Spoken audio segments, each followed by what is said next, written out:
Good morning, my dear listeners. I'm excited to share a short exhortation with you today, which are titled Spirituality of Good Works. Spirituality of Good Works. And as our custom demand, our Bible passage today is taken from the book of Matthew, chapter 5, verses 13 to 16. It's a popular verse of the Bible, and I will just read it because it's just three verses of the Bible. It is not too long. He said, "You are the salt of the earth, but if the salt loseth its savour, wherewith shall it be salted? It is henceforth good for nothing, but to be cast out and be trodden under feet of men." Verses 14 said, "You are the light of the world. A city that is set on a hill that cannot be hidden." Verses 15, it said, "Neither do men light a candle and put it under a bushel, but on a candlestick, that it should give light unto all that are in the house." Verses 16, the last verses, it said, "Let your light so shine before men that they may see your good works and glorify your Father which is in heaven." You see, to non-Christian, spirituality means a longing or the pursuit for something beyond the physical world. In some Christian circles, spirituality is seen as the mere display of spiritual power, spiritual gift, to do miracles, speaking in tongues, fasting, praying, attendance to church, activities, and personal devotion to God. But if you look at the teachings of Apostle Paul in his writing to the Corinthians, in 1 Corinthians chapter 13, Apostle Paul insists that true spirituality goes beyond spiritual gift. In 1 Corinthians chapter 12, it is indeed the love for other that is the most genuine form of Christian spirituality. Love for others.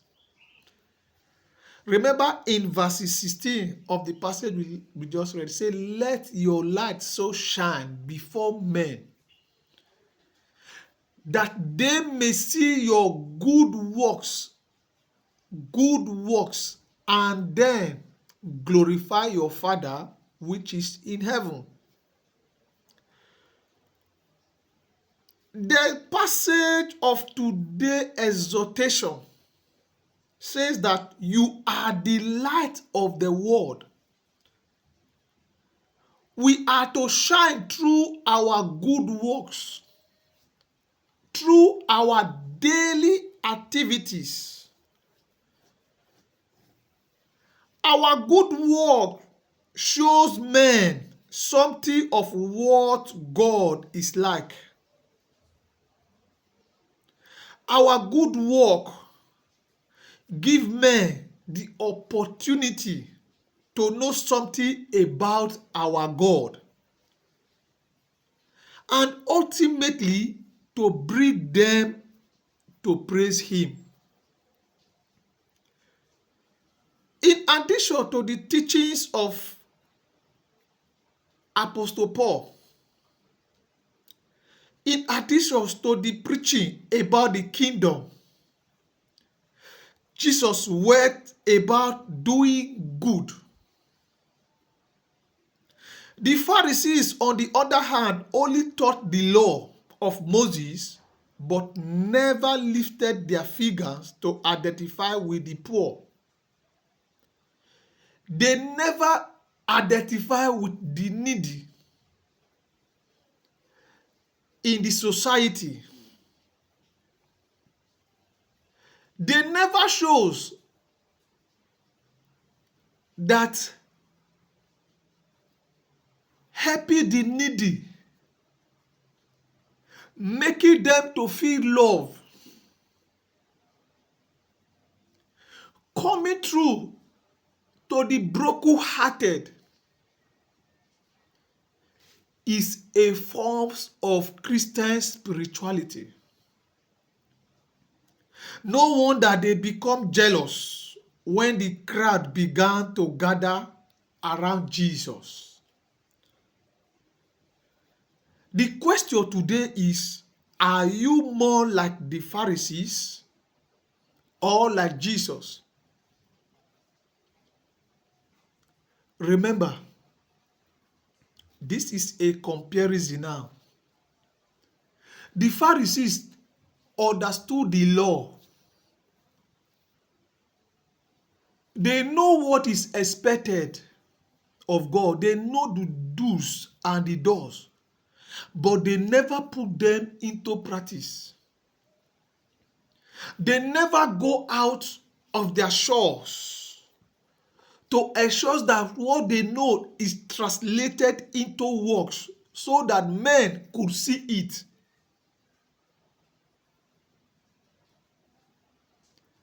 But Jesus, on the other hand, after teaching,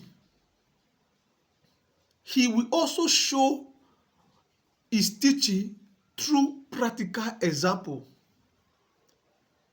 Just like what happened on the mount.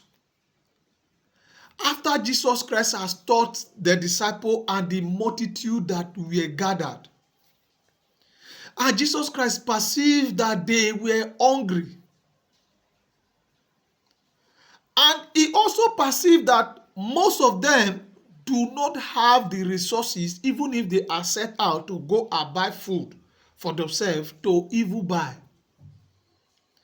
So he has to do something about the situation that brought about the miracle of feeding the 5,000 men, excluding women and children. He said, let your light so shine before men. He said, you are the light of the world. You are the salt of the earth. Just like the Pharisees, they lost their savor. They could not preserve the love of God. They could not preserve the care, the mercy of God. The only thing they know was how to display the laws of God, teach the laws of God, but to put it into action and practice, they found wanting. But Jesus Christ came demonstrating, identifying with the poor, ensuring that the sick receive healings, ensuring that those who are broken-hearted, they receive comfort, ensuring that the poor eat. How about you and me today? What is our concept of being spirituality? Is it by just praying? Is it by fasting alone? Is it by doing miracle? Just like I said, it goes beyond spiritual gift.